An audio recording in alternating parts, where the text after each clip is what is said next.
My name is Sarah, and welcome to the Bookish Knitter, and welcome to another daily reading update. Today is the 17th of January. It's about 10 o'clock in the morning. Good morning, everybody. Here with a reading update for today. If you can hear the sound, my co-host. Should we do this? Should we sit like this for the rest of the episode, or for the rest of the video? What do you think, Pressapoo? Hey? What do you think? Want to be in the video? Oh, he's so handsome. So anyway, you can see out the window. It looks like it's like rain. It's just really bright outside. So anyway, quick reading update for today. Yesterday, I finished reading A Fairy Tale Ending by Catherine Mann, which is the 8th book in the Top Dog Dude Ranch series, I think is what it's called. I like this one a lot. I gave it 4 stars. I will talk about it more on Monday, of course, as I mentioned. I am still reading Remember Me Tomorrow by Farrah Heron. Now, I did not get very much further in this one yesterday, so I was concentrating on finishing that one by Catherine Mann, but I did get a couple chapters of this read yesterday, but I will read more of it today. And I do plan on starting They're Unexpected Forever by Laura Greer. So I'm looking forward to starting that one. But yeah, so, you know, it's been a bit of a day yesterday. So, first of all, I did get some good news yesterday from the hospital. I reached out to them because I think I mentioned this yesterday, I should actually have a biopsy scheduled for this coming Monday, so it's every other week. And I hadn't heard anything yet, so I thought I'd reach out just in case they forgot to let me know, because those appointments, for whatever reason, don't show up in the portal. Anyway, it's a thing. So I reached out and I said, like, hey, did you guys just forget to tell me? Am I now going once a month? Like, that would be great. But it's even better than that. So they are now moving me to non-invasive testing, which means it's a blood test. It's this very specific type of blood test.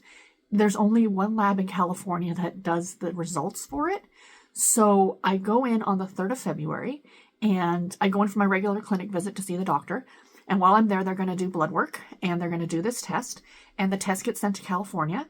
And it's something about my donor's DNA and my DNA. I don't know. I don't understand the science behind it, but it sounds very cool. And it's a way for them to be able to test whether or not there's any rejection. And so, yeah, and it's non-invasive, which means I don't have to have, now I don't know if I never have to have a biopsy again. I don't think that's the way this goes. I think this is still the gold standard in my opinion. But the last one that they did 2 weeks ago, unfortunately, they couldn't get any good readings or whatever. They couldn't get like a good sample, if you will. So instead of bringing me back to do another biopsy, that they're going to do this instead. So yay. And they do know, because I did mention that it is getting more difficult. They know it's getting more difficult, you know. So yeah, but you know, just give me a break for a couple months would be great, you know. So we will see how that goes. The other news that we got yesterday is that my friend John, there was the 4 of us, I guess, 5 of us if you count the lady. We never really, like, she was part of like, there were 5 of us on the floor at one time in the hospital this summer who were there for transplant. And she went first, and then I went, and then Ricky went. But our other friend Frank, he ended up having the mechanical heart put in, so he's going back on the transplant list. But my other friend John, he's been waiting. Now, he went home. I think I mentioned this to you guys. He texted me yesterday that he was going down because they had a heart for him. And then I heard this morning, he texted me, and he said, no, when they went in to get the donor heart, it wasn't healthy, so they're sending him home. So he spent all night in the ICU last night waiting, thinking he was going in for surgery, and my heart is just breaking for him. So please, please, please keep him in your thoughts and prayers. You know, mentally, this is a very difficult thing, and to have that kind of a false start is, I can't even imagine. I was fortunate that I did not have to deal with that, but a lot of transplant recipients do. So I want him to get his heart soon. So if you guys keep him in your thoughts and prayers, please, that would be great.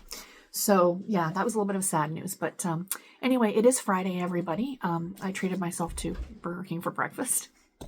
I had an urge. So anyway, guys, that is it. I will talk to you tomorrow. Take care and happy reading, everybody. Bye.